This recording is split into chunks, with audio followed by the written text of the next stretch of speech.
অন্তর্বর্তী সরকারের উপদেষ্টার পদ থেকে পদত্যাগ করেছেন মোহাম্মদ নাহিদ ইসলাম। মঙ্গলবার দুপুরে রাষ্ট্রীয় অতিথি ভবন যমুনায় উপদেষ্টা পরিষদের অনানুষ্ঠানিক বৈঠক শেষে তিনি প্রধান উপদেষ্টার কাছে পদত্যাগপত্র জমা দেন। নাহিদের পদত্যাগ নিয়ে জাতীয়তাবাদী ছাত্রদলের সেক্রেটারি নাসির উদ্দিন ফেসবুকে স্ট্যাটাস দিয়েছেন।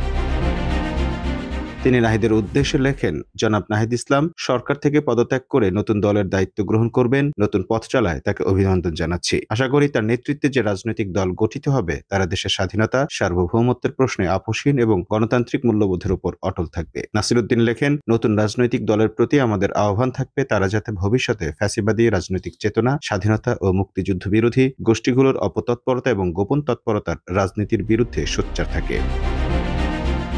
তিনি আরও লেখেন, নাহিদ ইসলাম সরকার থেকে পদত্যাগ করার অব্যবহিত পরেই দলের দায়িত্ব নেয়ার ঘটনা এটা সুস্পষ্ট যে দল গঠনের জন্য বিগত দিনগুলোতে যে প্রক্রিয়া চলেছে, নাহিদ ইসলাম সরকারে থেকেও সেই প্রক্রিয়ার সঙ্গে যুক্ত ছিলেন। দল গঠন প্রক্রিয়ার কিছু না কিছু জেনেই হঠাৎ করে দল প্রধান হিসেবে দায়িত্ব নেবেন এমন যুক্তি অবিশ্বাস্য।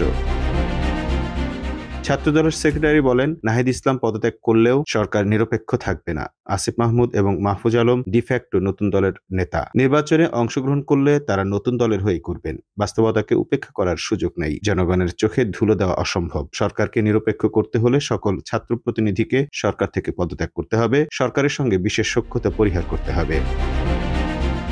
বৈষম্য বিরোধী ছাত্র আন্দোলন ও জাতীয় নাগরিক কমিটি নতুন রাজনৈতিক দল গঠন করতে যাচ্ছে। এই দলের নেতৃত্ব দেবেন নাহিদ ইসলাম। সে কারণে তিনি উপদেষ্টার পদ থেকে পদত্যাগ করেছেন বলে জানা গেছে। আগামী 28 ফেব্রুয়ারি নতুন রাজনৈতিক দলের আত্মপ্রকাশ হওয়ার কথা রয়েছে। গত কয়েকদিন ধরেই গুঞ্জন চলছিল নাহিদ ইসলামের নেতৃত্বে নতুন রাজনৈতিক দল আসছে। উপদেষ্টা নাহিদ ইসলামও বেশ কয়েকবার জানিয়েছিলেন পদত্যাগ করেই তিনি নতুন দলে যোগ দেবেন। আজকে তার পদত্যাগের মধ্য দিয়ে সে পথ অনেকটা সুগম হলো। Mamun Mahfuz, time news desk.